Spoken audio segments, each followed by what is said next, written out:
Why, hello, friend. How are you? Hi, boy, do I look good tonight. I love that curly hair. Woo. Yeah, it's getting pretty God. lionish. That's so funny. Do you wash it very often? Every day. I'm not one of those girls that really? can like go, oh, I can't wash my hair. It's not good That's for me. it. No, I'm nope. that girl. Nope. No. I have to wash my hair every day. If not, I feel nasty and gross. But with curly hair, you're not supposed to wash it every day, right? I don't know. I just feel gross if I don't. Like, it's very hard for me to get in the shower and not wash my hair. I don't get it. You get used to it. And then you get mad on the days you have to wash it. You're like, it's a commitment. I have to wash my hair today. Literally, I was on a Zoom earlier and one of my coworkers like, your hair looks really nice today. I'm like, really? Because I haven't washed it in like a week. It is so gross right now, but thank you. So, But do you use dry shampoo? Sometimes. It depends. I haven't been working out, right? Because I haven't been active. So when I work out, then yes, I dry shampoo more often because you get a little grosser and sweatier and oilier. But see, like when you get in the shower, do you put your hair in a little like a shower bun cap? On the top of my head. And doesn't the bottom part of your hair get wet? A little bit, but that's okay. I don't mind if it's like a little bit wet. I just don't want to deal with all this. And like blow drying it is a commitment. So well, see, I don't blow dry my hair. That's the thing. Yeah. See? But I have to curls. Yeah, I know, but they're out of control sometimes. I love it. I love that you have out of control hair. It fits my personality. It's out of control. I can't picture you as straight for like, I can straighten perfectly it. crafted, swiftly Of done course you hair. can't.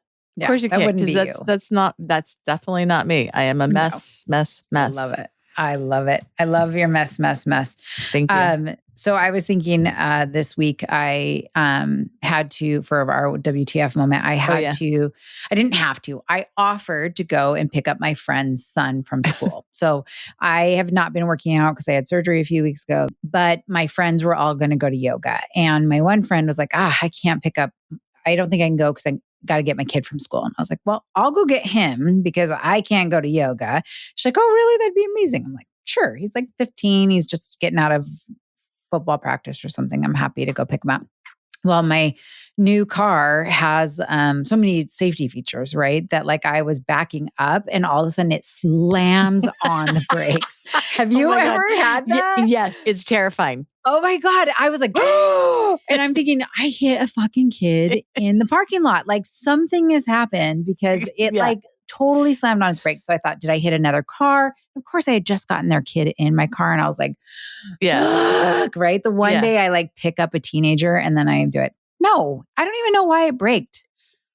So it does that when you go forward and backwards, but I've had that happen. Yeah. Oh my God. And it slams and it's like bright red and it's like brake. And then it like makes a weird sound. Like it's not even like a normal, it's not like a screech. No. It's like a grinding something. Yeah, exactly. Oh my God. I thought I hit a high school kid.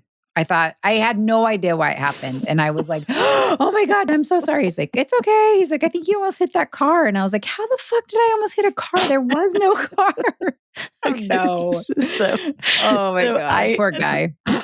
So my lease was up. Talking about cars, my lease was up. Yeah.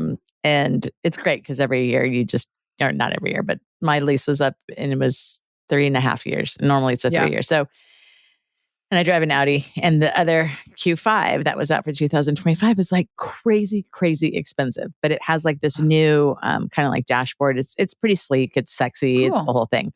Yeah. So I go to the dealership, of course, and it's a whole like, bartering and blah, blah, blah, blah. Did you go back to the one that you weren't going to go to? Because I did. A Mexican here? I did. And I ended up getting the car from them, which was pretty funny too. Did you have to do the finance guy? I did. No, I didn't go to that guy. I went, good. I did not go to that finance guy. But I ended up getting an all electric because number one, it was cheaper because they were trying to get them off the lot. They were trying to get the new model in. So it's a 2025, but it's all electric, not hybrid. Nice. And it has the nice, sexy thing inside. So, but this is all electric. Like this is the first time I've ever done anything electric. Yeah, you have to get like a plug-in at your house and so stuff, it's right? totally different. It's weird because it's based on charge and mileage. So my thought is just like your iPhone, right? It's just so ridiculous. It's such a weird, just different mindset. So, you plug in your phone and you plug it to 100%, but then over time, the battery dies. Well, the electric cars, it's over your mileage. So if you go, it goes down per your mileage, right? Yeah. Which is fine. And so, yes, you plug it in and it comes with a charger, and you have to learn about all these charger things. And you can go to these charger stations, like at random spots, kind of like the Tesla ones, right? And you stick it in. And if you stick it in those fast chargers, then it's like maybe a 30-minute charge. Okay. If you do it at home, then it's probably like overnight. Got it. But it gives you a little paranoia of like, oh my God, like what happens if I'm not fully charged? Yeah. And I'm a person that usually would run on fumes and wait to the very last minute to put gas in my car. Got it. It's so funny. I have a friend, and she actually sent me something on Instagram. And if you're listening, which I know you do, you're going to love this, that I looked at it and I was going to comment and I forgot. But there was like a little meme of her and me, and she's like, this is me, this is you. And she was like, maybe like 3/4 of a full tank. And she's like, I need to get gas, because it was 3/4. And here I am like on R, which I used to think was rempty, not empty. I had no idea why it was R. Do you know why it's R? You know, why? Have you seen those cars that say R and then F? What's the R? So R stands for reserve. Oh, I did not know that. I think that's what it stands for, honestly. I think my Aunt Kate told me that. Aunt Kate's like one of those people that she's like the phone a friend too. Like she knows this random facts. I think she's the one who told me that. Kate. But I thought she's the one who taught you about the Mad Hatter too. She is the one that taught me about the Mad Hatter. Yeah, see, random fun facts, right? Yeah, love her. So I used to say it was rempty, because I was like, well, why is it R? It's rempty. So that's kind of a joke. But anyway, so I got this new car, and it also has all these bells and whistles, but I don't know it yet. So when it makes like these crazy things, I'm like, oh my God, what is going on? And the hood of it is like, it's hard to see out of it on the front. I don't know. I just have to get used to it. So I'm in a drive-thru, and I think it was a Starbucks drive-thru. And I blame the drive-thru because I couldn't, you go through a drive-thru and you usually have arrows or whatever you see to either go to the right, whatever. I literally did not see the arrow. So I'm going through this drive-thru. Mind you, it's in the morning time. So there's no question of me. Yeah. It's in the morning. So I'm going straight, and I literally like jumped the curb. Like, what? Yeah. Cause I couldn't see where the curb, I was supposed to go to the right. And I'm like, are you kidding me? Shit. I felt like I ruined my car, the whole thing. But I was going so slow, and I think I hit it evenly. So it just kind of went over together. It wasn't crazy. Yeah. And then I had to reverse it to get back over it. Yeah. Oh my God. And then I was, talking to it, because I named it Mom Bomb, because you have to name. Yeah, you have to name your car for sure. Well, I named my car not because you name your cars the way you name your cars. I named my car because it said, like, from my Bluetooth connection, when you go to Bluetooth to see what your Bluetooth connection is. So I named it Mom Bomb. That's awesome. So I was like talking to her, telling her thank you for not getting ruined. Yeah. Why'd you run over a curb? I didn't even see it. It's funny. I actually test drove that car, not the all electric, but that same car. And I could not see over the hood. And that's one of the reasons I decided not to get the car. Because I was like, I can't see the front to know what the hell I'm doing. You know? But now, if you raise your seat all the way up to the roof, you can, but then you smack. Yeah. No. Yeah. I will tell you though, like my sister, before she was a Tesla driver, used to be like you, always on empty, always on reserve. And she said the best thing about electric car, and why she now is an electric car person, so on their like third electric car, is because she now never has to worry about running on fumes, because she just gets home, plugs her car in overnight, and then she's never worried about it. So I was telling Johnny, because he's also a runs on fume kind of guy, I'm like, man, I guess we need to get you an electric vehicle. Because to me, if it's a quarter tank or less, you are empty, and I'm freaking out because we're going to run out of gas. That's the way my friend is. Yeah, that's why I don't know there's an R or an E, because I never get near it, right? Because that's... Yeah, God, putting gas in my car is like one of my favorite things I hate the most, honestly. It's so... Well, now you don't have to do it anymore. I know, but now I have to remember to plug it in. And I think I will, because I've been so paranoid about wanting to charge it and making sure that it's charged. Did you have to get something installed at the house and stuff? We're going to do it. Yeah. So we called the electrician. It's going to happen on Friday. And it's not cheap, because it has to have a certain wattage for a faster. Yeah. And the other cool thing too is this is really cool is that you can get a Tesla adapter for all these things. So there's way more Tesla chargers, so you can use that. Very cool. If someone like Paula has a Tesla and she has a charger, so if I'm at her house hanging out, I can charge my car and her charger if I wanted to. Yeah, that's so that was a kind of a cool little thing, and I put it in my trunk. But yeah, it's cool. It's super quiet and it's actually zippy. It's pretty zippy. It's pretty cool. It's fast. It's a little. But when they're electric, bigger. You don't know it's on. Like you turn the car on, you're like, "Is the car on?" Because you don't hear it like rev or anything, right? I know you hear that weird like. Ooh. Yeah.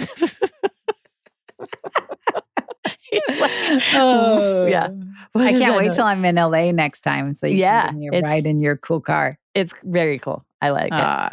I am excited to see it because I know when I was test driving. Well, man, this was 6 months ago. So I'm sure it's a new car even since then. Yeah, I just thought they were so pretty. And I saw the electrics and thought, well, those are really beautiful. But I wasn't in the market for an electric vehicle. And so I didn't look at it. But and for now, I still got into all the rebates too. I mean, I think those rebates are going to go away. I think they're all going to go away. But at least if you got them for now, that's amazing. What color did you get? Black, only because the only one, I didn't really like the colors this year, but it was black and they had like a weird, I don't know, black. Yeah. They had kind of an interesting gray when I was there, like two different interesting grays. Yes. And then a white and a black. That's all I saw too. Yeah. So, I didn't like the gray because it was almost like the paneling on the side was black. So it was like gray and black. And I didn't know. It was kind of like I wouldn't weird. like that. So I just did black. Well, cool. Congratulations on your new car. I can't wait to see it. Yeah. That's so awesome. So the other day I was actually networking. I was networking kind of for us to continue to do stuff. And it was pretty funny because I'm telling her all about you. And I was like, oh, hey, you really need to meet Faith. She's great. I think with what she was doing, she's a person in women's health. I said, I think, Faith I think this would be great. I really want you guys to meet. She's like, okay, great. What does she do? And I'm like, well, that's a great question. Like, you want me to tell you a title? And she's like, well, sure. I'm like, she's probably like maybe a director, vice president, senior vice president, executive vice president, CEO, COO. I'm not really sure, but she's kind of in that caliber of things. That's so funny. And she's like, okay. I'm like, how about this? How about we just meet and you can ask her yourself because I really don't know. It's not like she's a nurse. Friend. She's a nurse, right? She's a nurse.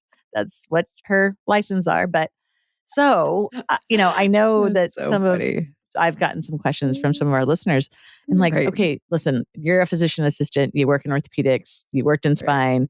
Yeah. What's Faith do? And I'm like, great question. Maybe we should bring it up in the podcast and just let everybody know what you do. Sure. Yeah, no problem. That's so funny. I got that one time too. They're like, what do you do? You talk about your new job and how you're trying to figure out your new vibe, but no one knows what the hell your job is. So I was like, I told her, I was like, she's startup. And she's like, startup what? And I'm like, I don't know. Autism. I don't know. That's not the lingo. You don't just say she starts up. I don't know. You're like, she starts stuff up. That's it's like consulting. She's a consultant. She's a starter upper. I don't know. That's so funny. Oh my God, that's hilarious. Yeah. So my current role is that I am the vice president of clinical operations. So what does that mean? That's what most people are like. I have no idea what that means today. So what my specialty is I go to startup companies. I work for them. Starter upper. Like consult them. So I'm a starter upper. And my entire role a lot of times is around designing programs that like for clinical operations. So I love getting to put like daily clinical workflows and daily like patient care workflows.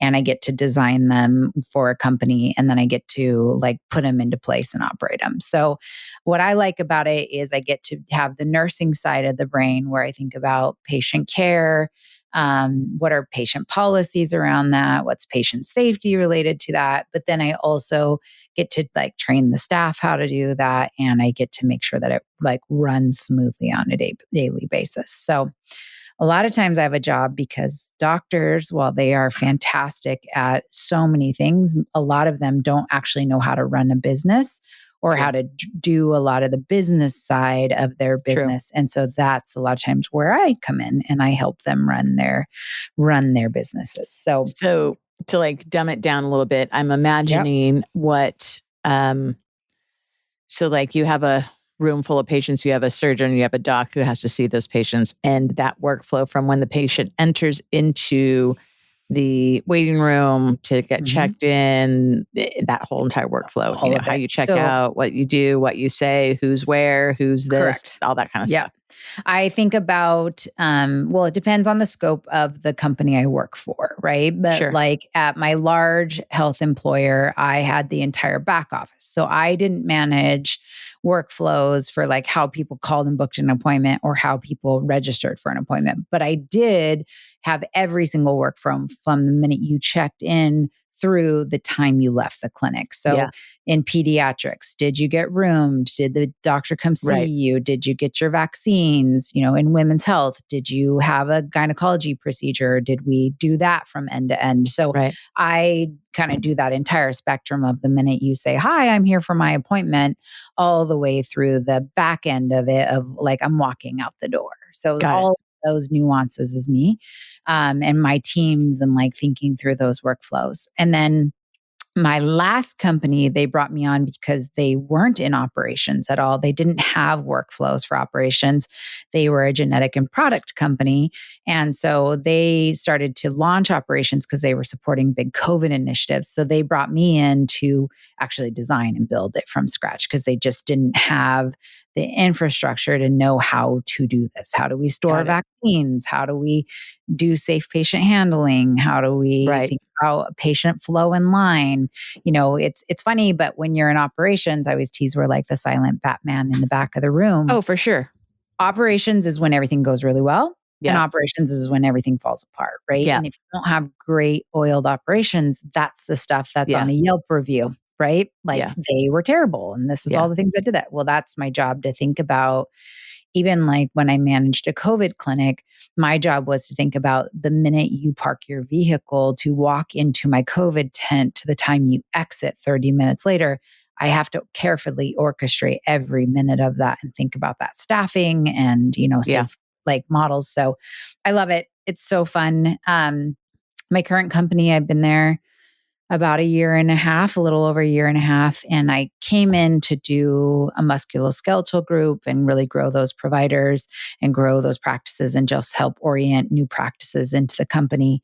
And then just recently transitioned to like getting to clinically design a whole new clinical specialty and clinical offering. So, which is really cool too, as we're starting to just think about what else people are looking for in healthcare. So that's been really, really fun. Got it. Yeah. Okay. Well, that makes a lot of sense. That clears up. So I think a lot about quality of care. So quality surveys, collection of things that are maybe adverse results. Have we had any, complications, things like that? I think about all those clinical workflows, how to report to your payers, how do you engage patients, how do you do clinical investigations, how do you implement, best practices based off Medicare, things like that. And then my last piece of my role is I'm in charge of all clinical construction. So I build all of the designs and clinics that we have within our clinic, and I help do like remodels of surgery centers and stuff like that. But why I like that is because I get to be the healthcare person in the room. I don't know about you, but like half the time I've worked at hospitals in the past, they're not built for the nurse, right? They're not built for the physician. And I remember I worked at this really gorgeous hospital, except for I'm a labor and delivery nurse, and all of my charting and stuff was over here. Well, all of my emergency supplies were on the opposite total side of the room. And I had to like climb over a patient to get to my oxygen, right? Yeah. And so what I love about clinical design and getting to be part of the build is that I get to think about each job and then think, oh shit, the oxygen needs to be on the right-hand side where the nurse's supplies, not on the left-hand side where no one in, that's where the family sits. So that's the other part of clinical design that I get to do. And like think about ORs and functionality of those and stuff. So that's really, really fun. Same thing going to the house too. Same thing going to the house. Like, Chad's very linear and I want it this way and this way. And we're going to have this door come down and this. I was like, doesn't make sense. Like, why does the door have to go this way? Why can't it go that way? Yep, exactly. But that's like the totally toilet paper. The case. Are you an over one or are you an under one? Over. 100% over. Sure, Can't over be under. No, that doesn't for make sure. sense. No, exactly. Anybody who thinks toilet paper goes under. No, I agree. You guys are wrong. I'm so down. Lisa other day, and I feel like you are wrong if you vote for under. It has to be over. Yeah. It drives me nuts if it's under. It makes zero sense otherwise. Yeah. I mean, I totally agree. Like, I've never done a house project like that, but I could imagine Johnny and I would not see eye to eye on the way that things would lay out, especially like in the kitchen, because that's my space and I'm cooking there and I like things a certain way, right? Mm-hmm. And that's kind of the biggest learning that I've had with building clinics is you have to get the people who do that job to come and talk to you about that space, right? Because while I'm a nurse, I'm not a radiology tech, or I'm not a phlebotomist, or I'm not, whatever. Exactly. And so the most important thing that you can do, and I think that's one thing that I do really well in my job, is I'm always approaching it of like, I have no idea how you do your job, and I'm about to design a space for you. Can you come teach me? Give me some input. Yeah. And I think that's what makes the job so fun is I'm like constantly learning about what other people are doing and putting new folds in the brain, right? Because I'm like, hey, I know nothing about a spine surgery. Can you come over here and teach me all things spine really fast? And so that's been really fun with my career. And that's why it's helped me transition from like bedside nursing, labor and delivery to running like a primary care department, to then going to a genetics company, to then going to an orthopedic company. Because you're just learning we tease all the time on this podcast that you're learning leadership speak, right? But that's a skill set in itself. It really is. But I've had to learn how to be like, I don't know your job. Can you teach me fast? And you know what's good about that is the people that are in your job, that are in your world, that are in the clinics. They're the ones that are like, thank you so much. Thank you so much for asking me, because if I'm going to lose my job, I'm not going to be here. At least the person who's going to come in to be the radiology tech or the physical therapist or whatever, at least it's going to be somewhat right. It's going to be somewhat functional for them, or it's going to be more functional than it was if it wasn't. Yeah. And I think that that's what makes it good as that provider or as that person to say, oh my gosh, I have a say in this. Like, yeah, it does. It totally makes a difference. 100%. It helps. Yeah. This last project I did, I came in after all the designs were already in place. So then that's a little bit harder. So I know the team, if they were listening right now, they'd be like, that's not true on some of that stuff. But that's because I couldn't change some of the stuff that was already there. But if I get to design it from scratch or be there at the very beginning, that is such an important part of it. It's funny, when I left traditional healthcare and said I was going to start up, everybody in the traditional healthcare world was like, you're doing what? Yeah. It's scary. Why? And what a crazy risk. And why would you take that risk? And I can tell you the great thing about it, and the thing that I enjoy most, and the reason why I made this change, is in a traditional healthcare setting, especially a very large healthcare setting, you really can't drive a ton of change. And if you are eager to change things, you can't. Like, it's a huge cruise ship and you're one tiny little rower on this huge cruise ship. But in the startup world, you throw a pebble and there's big ripples, good and bad sometimes, right? And so you do really well in the startup world when you're okay with failure, and when you're okay with thriving, and when you're okay with seeing like direct implication based off a decision. And man, believe me, sometimes I fail, and I fail hard, and I like skin my chin while I fall, but like get to learn. Well, I love that you talked to your friend about me, and I'm excited to get to meet her, because I do think that's one thing in LA that I know you've helped me with, is really just getting to meet people in the LA market, because the medical community is actually fairly small. Yeah. But when you don't live there and you're in the thick of it every day, like, those introductions are amazing. So thank you. And you're very welcome. And that's one of my favorite things to do, is to put people in touch with other people, to be able to create and collaborate, or collab, as everyone now says. and like-minded individuals. And that's one of my most favorite things, is to get like-minded individuals together to try to figure things out to better, you know, like you say, healthcare or whatever the case may be.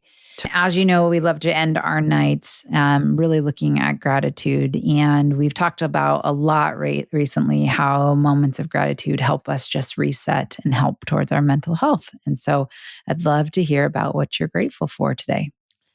I am grateful for you. Me too. Haven't done this in a while, and this is super fun. And we've gotten a lot of good feedback, and it's super fun.